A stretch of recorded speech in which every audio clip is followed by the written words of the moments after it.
नमस्कार, आप देख रहे हैं एबी स्टार न्यूज। आपके साथ मैं अंजलि आप सभी का स्वागत करती हूँ हमारे उत्तराखंड के बुलेटिन हमारी देवभूमि में। पहली खबर उत्तरकाशी से है, जहां पर आपको बता दें कि दरअसल उत्तराखंड में बर्फबारी शुरू हो गई है। ऐसे में मौसम भी सुहावना हो गया है। जनपद उत्तरकाशी मुख्यालय व जनपद के सभी तहसील क्षेत्रों के निचले क्षेत्रों में ही कल रात्रि से हिमपात रहा, वही जिसमें कि गंगोत्री धाम में हिमपात भी देखने को मिला है। साथ ही हर्षिल घाटी में भी हिमपात देखने को मिला है। दिसंबर माह में ये पहला हिमपात था, वहीं ये पहली बर्फबारी थी जो कि सफेद बर्फ से ढका हुआ ऊपरी पहाड़ी क्षेत्र है। बर्फबारी की अगर बात करें तो दिसंबर के माह में ये पहाड़ी क्षेत्रों में पहला बर्फबारी था। वहीं जनपद उत्तरकाशी के निचले क्षेत्रों में भी मूसलाधार बारिश देखने को मिली। जनपद में कल शाम से लगातार बारिश का सिलसिला जारी है। वहीं बारिश होने से तापमान में भी गिरावट दर्ज की गई है।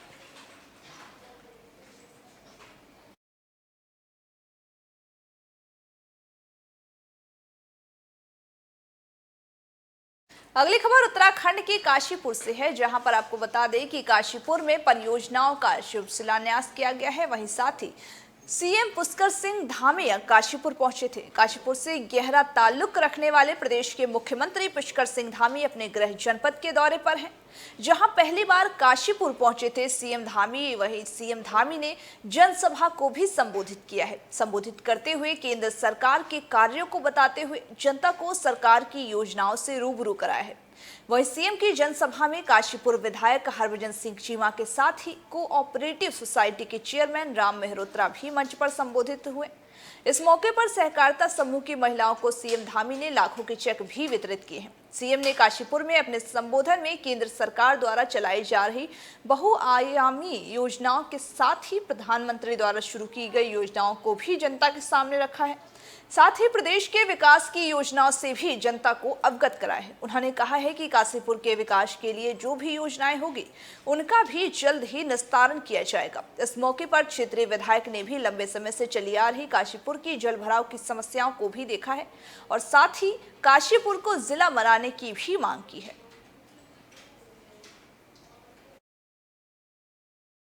चाहे आपका जो अपनी लक्ष्मीपुर माइनर है उसके पटान का हो, वो सारी व्यवस्थाएं जो हमारे जल भराव की समस्या उसे दूर करने के लिए उन्होंने आश्वासन दिया है, क्योंकि समय कम था इसलिए। और दूसरी बात यह कि हमने क्योंकि आज ही उन्हें अपने सारी प्रस्ताव दिए थे, तो वो उन प्रस्तावों पर विचार कर वो शीघ्र निर्णय करके कोई ना कोई 2, 4, 5, 10 दिन में कोई ना कोई निर्णय जो है वो जरूर आएगा और वो हमें कोई ना कोई योजना काशीपुर के लिए अवश्य देंगे। मैंने उनसे कोऑपरेटिव यूनिवर्सिटी के भी यहाँ पर डिमांड करी है, एम्स की भी डिमांड हम लोगों ने करी है। तो हमें जो है वो निश्चित रूप से काशीपुर के लिए कोई बड़ी योजना हमको मिलने वाली है। नहीं, देखिए जिला जो है वो तो बनना है, लेकिन थोड़ी देर हो रही है और क्योंकि अब चुनाव भी नज़दीक है तो मुझे लगता है कि इस समय तो शायद जिले की घोषणा ना हो, लेकिन मैं ये उम्मीद करता हूँ कि जो भाजपा की अगली सरकार बन के आएगी उसमें निश्चित रूप से पहले सत्र में ही जिला बने। अगली खबर उत्तराखंड के उधम सिंह नगर से है, जहां पर यशपाल आर्य के बीते दिनों हुए काफिले पर हमले का मामला तूल पकड़ता हुआ नजर आ रहा है। उधम सिंह नगर के बाजपुर में एक ही पार्टी के 2 गुटों में बवाल प्रकरण को लेकर के पलटवार की राजनीति भी शुरू हो चुकी है, जहां कांग्रेस पार्टी पूर्व कैबिनेट मंत्री यशपाल आर्य के काफिले पर हुए हमले को बीजेपी की साजिश करार दे रहे हैं, तो वहीं बीजेपी इनके परिवार की कलह का ख्याजा बता चुकी है और चुटकी ले रही है इस पर, जिसको लेकर के कांग्रेस पार्टी ने सीएम धामी के पुतले को भी दहन किया। तो वहीं बीजेपी ने प्रेस वार्ता कर हुई इस घटना की निंदा करते हुए आपसी कलह बताया है।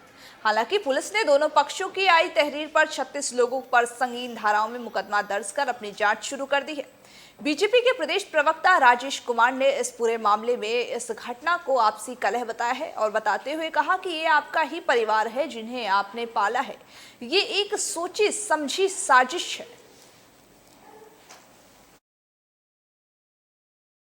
जी का धर्मशाला में कार्यक्रम था, कांग्रेस कार्यकर्ता सम्मेलन था, जिसमें हिंसात्मक रूप से काफिले पे जो हमला किया गया उनकी गिरफ्तारी अभी तक हुई नहीं है और सत्ता के दबाव में, धामी सरकार के दबाव में बाजपुर पुलिस द्वारा निर्दोष कांग्रेस कार्यकर्ताओं पर 24 कार्यकर्ताओं पर मुकदमे थोप दिए गए। उसी के विरोध में आज यूथ कांग्रेस ने ये पुतला दहन सरकार का किया है। अगर सरकार आने वाले समय में इन 24 कार्यकर्ताओं से मुकदमे वापस नहीं लेती है तो यूथ कांग्रेस पूरे प्रदेश में धरने प्रदर्शन करेगी।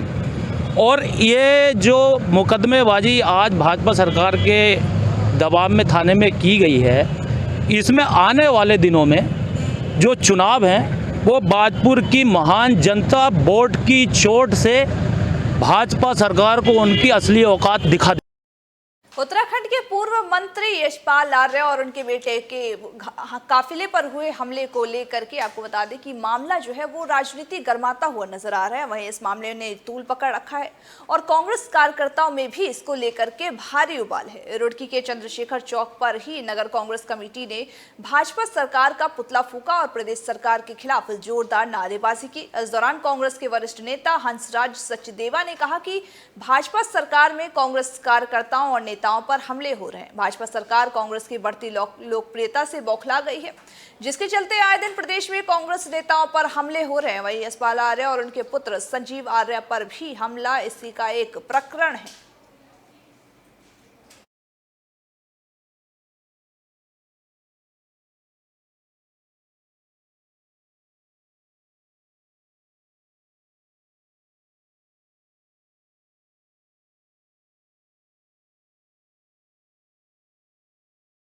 सरकार का पुतला फूंका गया है। यशपाल आर्य जी जो हमारे वरिष्ठ कांग्रेस नेता हैं, उनके ऊपर जो हमला हुआ है, भाजपा के लोगों ने जो हमला किया है उसके विरोध में फूंका गया है पुतला।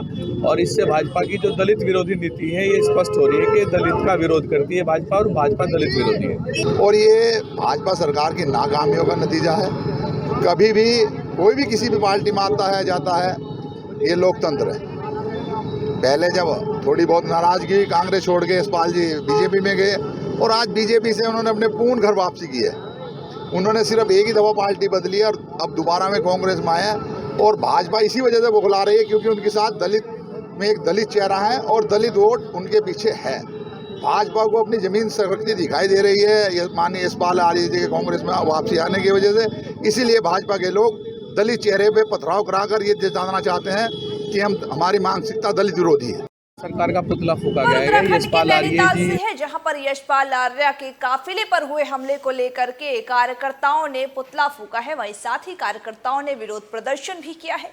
वहीं ये विरोध प्रदर्शन लगातार बढ़ता हुआ नजर आ रहा है। आपको बता दें कि संजीव आर्य पर कुछ लोगों द्वारा हमला किया गया था और इसके खिलाफ जमकर नारेबाजी की जा रही है, पुतला दहन किए जा रहे हैं। पुतले दहन करने के बाद कांग्रेस की पूर्व विधायक व महिला प्रदेश अध्यक्ष सरिता मंडल, महिला अध्यक्ष अनुपम कड़वाल, वही मंडल महामंत्री के नेतृत्व में कांग्रेस कार्यकर्ताओं ने पुलिस प्रशासन को भी इसको लेकर के ज्ञापन सौंपा है।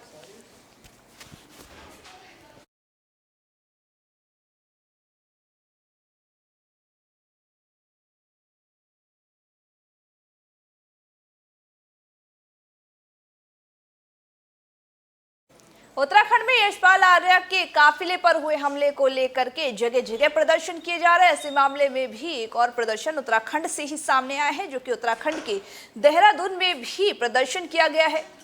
पूर्व प्रदेश कांग्रेस अध्यक्ष यशपाल आर्य और पूर्व विधायक संजीव आर्य के काफिले पर जानलेवा हमला हुआ था। वहीं पूर्व दर्जा राज्य मंत्री खजान गुड्डू ने भी इस मामले को लेकर के कांग्रेस कार्यालय बेरीनाग भाजपा सरकार का पुतला दहन किया है, जिसमें कि अजय रोतेला और भगवान सिंह भंडारी तमाम लोग भी और साथ ही कांग्रेस के कार्यकर्ता भी इसमें मौजूद रहे।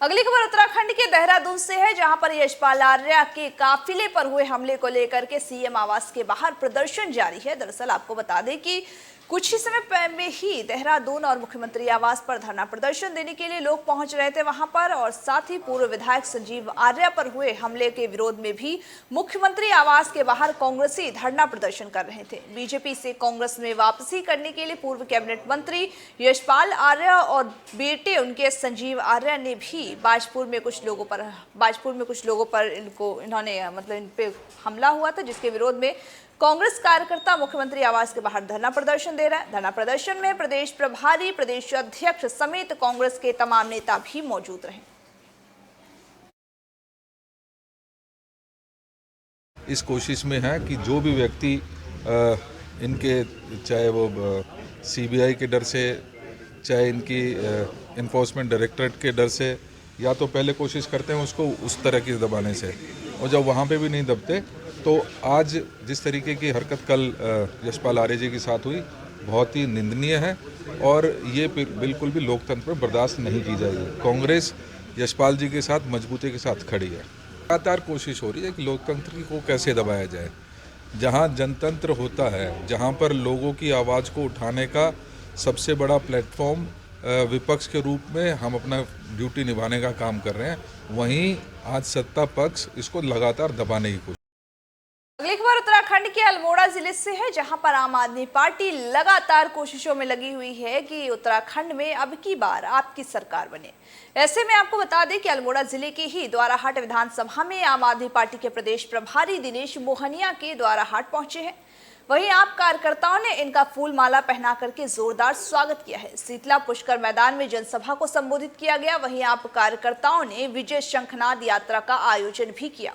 आम आदमी पार्टी के प्रदेश प्रभारी दिनेश मोहनिया ने सबको संबोधित किया है। संबोधित करते हुए कहा है कि उत्तराखंड में आपकी सरकार बनने के बाद ही दिल्ली की तर्ज पर उत्तराखंड में भी विकास होगा, जिसमें लोगों की अच्छी शिक्षा होगी, अच्छा स्वास्थ्य होगा, बिजली, पानी और रोजगार देने की भी गारंटी होगी। उन्होंने कहा है कि कांग्रेसी बीजेपी ने उत्तराखंड की जनता के साथ धोखा किया है। इस बार उत्तराखंड में आम आदमी को भारी मतों से विजय बनाए। वहीं प्रभारी ने यह भी कहा कि इस बार उत्तराखंड में आपको लाना बेहद जरूरी है।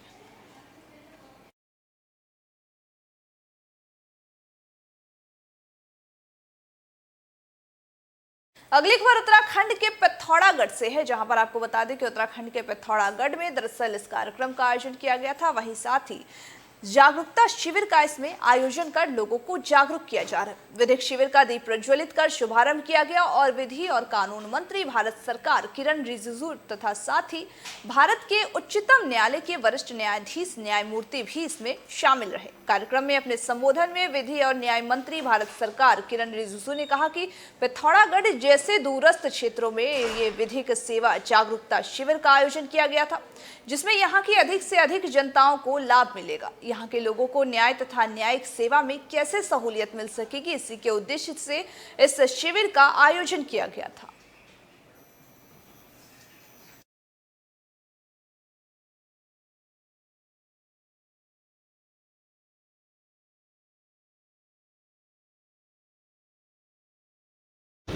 जो यहाँ शिविर लगे हैं, इसमें लोगों को इसको थोड़ा लंबा चलाना चाहिए ताकि लोगों को इससे मदद मिले। ये जो लीगल एड्स जो होते हैं ना, लोगों को एक तो जानकारी देते हैं, प्लस उनका जो कानूनी सलाह और कानूनी सेवा ये लोगों को मिले। साथ साथ में जो सरकारी स्कीम्स है, परियोजनाएं जो चल रहे हैं, उसका भी बेनिफिट्स लोगों को पहुंचाने में हमारे जो पैरा लीगल वॉलंटियर्स है, लॉयर्स है, ये काम करेंगे। तो इससे लोगों को फायदा बहुत होगा।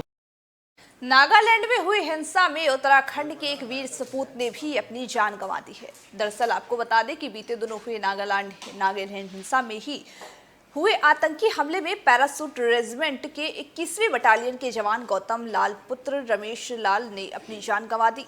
वो शहीद हो गए। वहीं जनपद टिहरी गढ़वाल के देवप्रयाग विधानसभा के शहीद गौतम 2018 में लैंसडाउन सेना में भर्ती हुए थे। शहीद गौतम लाल सहित 5 भाई और 3 बहनों के और साथ ही गौतम अपने घर के सबसे छोटे बेटे थे।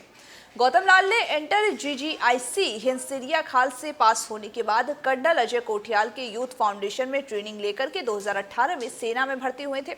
बताया ये भी जा रहा है कि यह आतंकी हमला नागालैंड के मोन जिले के तिरु गांव में हुआ था। वहीं जवानों के द्वारा उग्रवादियों के खिलाफ अभियान प्रदर्शन चलाए गए, जिसके दौरान ही ग्रामीणों के बीच घुसे उग्रवादियों में जवान को मार डाला। वहीं ग्रामीणों के बीच उग्रवादियों की सूचना होने पर जवानों के द्वारा फायरिंग की गई, जिसमें 15 लोगों की मौत भी हो गई है।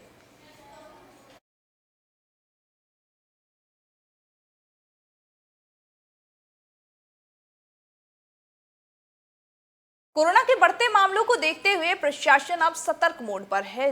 जगह जगह लोगों को जागरूक किया जा रहा है।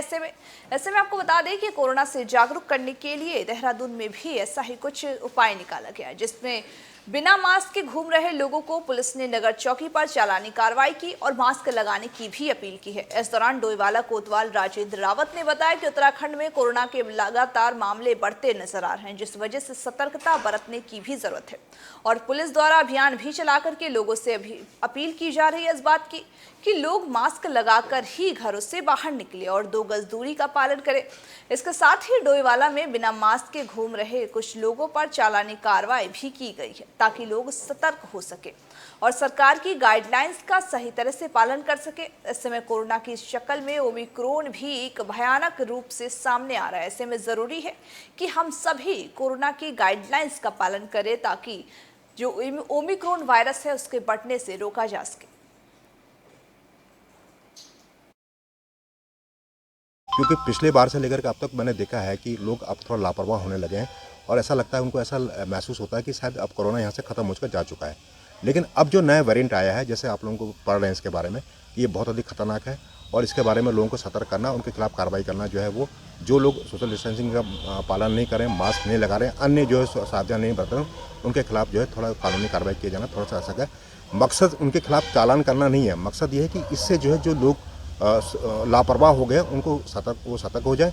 और हम लोग उद्देश्य हमारा ये है कि हम लोग अब इस टाइम पर जो मास्क नहीं पहन रहे हैं, जो सोशल डिस्टेंसिंग का जो वो नहीं कर रहे हैं, पालन नहीं कर रहे हैं, उनके विरुद्ध हम लोग जो है चालान कर रहे हैं। और जिनको उनके चालान को देखते हुए अन्य लोग भी जो है ये जान लें कि उनके विरुद्ध भी जो है इस तरह की कार्रवाई की जाएगी यदि वो इस तरह। अगली खबर उत्तराखंड के देहरादून से है, जहां पर आपको बता दें कि कार्यक्रम का आयोजन किया गया था। इस कार्यक्रम के तहत ही काफी लोग भी शामिल हुए जिन्होंने कार्यक्रम में भाग लिया। बीजेपी सरकार पर मनीष नागपाल भी इसमें बरसते हुए नजर आए हैं। डोईवाला विधानसभा के सत्तीवाला टोंगिया में एक कार्यक्रम का आयोजन किया गया था, जिसमें मुख्य अतिथि के रूप में पूर्व राज्य मंत्री मनीष नागपाल ने शिरकत की। इस दौरान ही पूर्व राज्य मंत्री ने आमजन को संबोधित करते हुए कहा है कि जब से भाजपा की सरकार आई है तभी से क्षेत्र में विकास कार्य ठप हो गए हैं। डोईवाला विधानसभा बहुत ही पिछड़ गई है आज के समय में, जबकि इस विधानसभा से जनता ने एक पूर्व मुख्यमंत्री भी दिया है, तब भी क्षेत्र का विकास नहीं हो पा रहा है।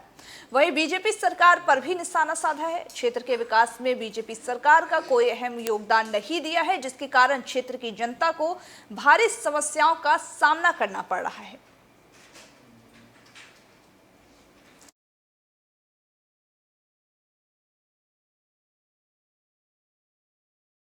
5 साल से लगातार भाजपा की सरकार है यहाँ पर और इस क्षेत्र ने 4.5 साल मुख्यमंत्री दिया और आज मुख्यमंत्री देने के बाद भी इस क्षेत्र का विकास नहीं हो पाया है। आपने देखा होगा सड़कों का बुरा हाल है, नालियाँ नहीं हैं, बेरोजगार घूम रहे हैं हमारे युवा साथी, और किसानों का तो आपने देखा ही है पूरे देश में भाजपा की सरकार में क्या हाल हुआ है। और यहाँ पर राशन नहीं मिल रहा है लोगों को, और पीले कार्ड पर जहाँ 5 किलो गेहूं और 2.5 किलो ये चावल दे रहे हैं, उससे क्या एक परिवार पाला जा सकता है पूरे महीने भर में? हम भाजपा की सरकार से ये पूछना चाहेंगे। और आने वाले समय में जनता ने मन बना लिया है कि भाजपा की इस सरकार को जड़ से उखाड़ फेंकेंगे, क्योंकि इन्होंने बेरोजगारी, महंगाई इतनी दे दी है कि लोगों का खाना। उत्तराखंड का एकमात्र सीपेट संस्थान सरकार की उम्मीदों पर खड़ा उतरता हुआ नजर आ रहा है। ऐसे में आपको बता दें कि ये रोजगार देने के लिए युवाओं को शिक्षित कर रहा है, कौशल विकास के तहत ही प्रशिक्षण दे रहा है। वहीं इसके अलावा ही शॉर्ट हैंड कोर्स चला करके बेरोजगार युवाओं की तरह तरह की तकनीकी जानकारी दे करके उनके लिए उद्योगों में नौकरी भी दिलाई जा रही है। डोईवाला सीटेट संस्थान में कार्यक्रम का आयोजन किया गया, जिसमें बेरोजगार युवाओं को भारत सरकार के सौजन्य से MMSE के 6 माह के आवासीय कौशल विकास प्रशिक्षण कार्यक्रम के समापन समारोह का आयोजन किया गया था, जिसमें छात्र छात्राओं को 12,000 से 15,000 प्रति माह के पैकेज के नियुक्ति प्रमाण पत्र दिए गए। इसके साथ ही कार्यक्रम में मुख्य अतिथि के रूप में पहुंचे उत्तराखंड उद्योग विभाग के निदेशक अनुपम द्विवेदी ने छात्रों को उद्योग विभाग से जुड़ी हुई तमाम तरह की जानकारियां भी दी है।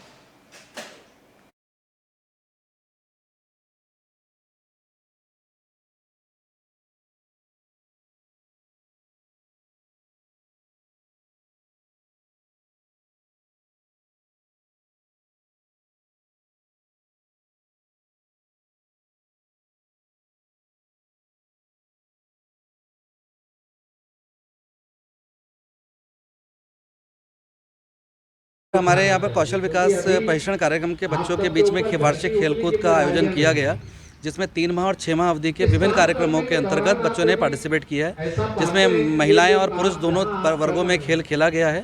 इसमें यहाँ पे वॉलीबॉल, क्रिकेट, बैडमिंटन, दौड़, साथ ही साथ महिलाओं के लिए सैक रेस, लेमन रेस और रंगोली प्रतियोगिताएं रखी गई थी, जिसमें बच्चों ने बहुत अच्छे तरीके से भाग लिया और इतना उत्साह उनमें देखा गया कि जो हमको उम्मीद नहीं था कि वो इतना प्रदर्शन अच्छा करेंगे। और साथ ही साथ उनको ये भी हमको लगा कि कोरोना के माध्यम से बच्चों के दिमाग में कहीं ना कहीं हीन भावना ना ग्रसित हो रही हो, तो उसको डेवलप करने के लिए भी हमने एक वार्षिक खेलकूद का आयोजन किया और कोरोना के संपूर्ण प्रोटोकॉल का पालन करते हुए हमने खेलकूदों का आयोजित किया हुआ है।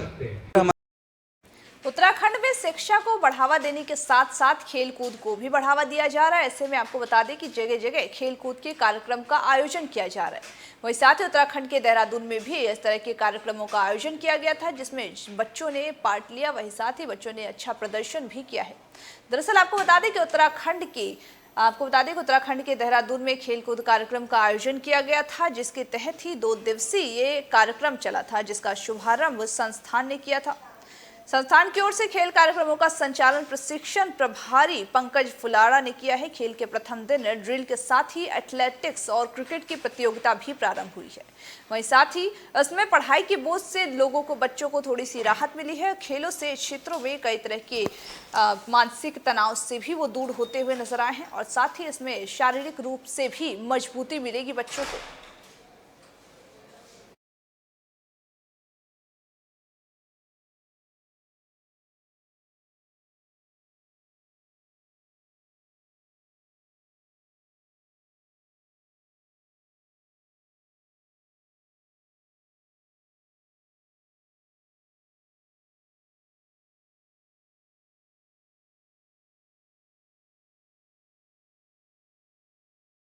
हमारे यहाँ पर कौशल विकास प्रशिक्षण कार्यक्रम के बच्चों के बीच में वार्षिक खेलकूद का आयोजन किया गया, जिसमें 3 माह और 6 माह अवधि के विभिन्न कार्यक्रमों के अंतर्गत बच्चों ने पार्टिसिपेट किया है, जिसमें महिलाएं और पुरुष दोनों वर्गों में खेल खेला गया है। इसमें यहाँ पे वॉलीबॉल, क्रिकेट, बैडमिंटन, दौड़, साथ ही साथ महिलाओं के लिए सैक रेस, लेमन रेस और रंगोली प्रतियोगिताएं रखी गई थी, जिसमें बच्चों ने बहुत अच्छे तरीके से भाग लिया और इतना उत्साह उनमें देखा गया कि जो हमको उम्मीद नहीं था कि वो इतना प्रदर्शन अच्छा करेंगे। और साथ ही साथ उनको ये भी हमको लगा कि कोरोना के माध्यम से बच्चों के दिमाग में कहीं ना कहीं हीन भावना ना ग्रसित हो रही हो, तो उसको डेवलप करने के लिए भी हमने एक वार्षिक खेलकूद का आयोजन किया और कोरोना के संपूर्ण प्रोटोकॉल का पालन करते हुए हमने खेलकूदों का आयोजित किया हुआ है। आज के हमारे उत्तराखंड के बुलेटिन हमारे देवभूमि में बस इतना ही। तमाम बाकी खबरों के अपडेट्स के लिए बने रहिए हमारे साथ और देखते रहिए AB स्टार्ट न्यूज़।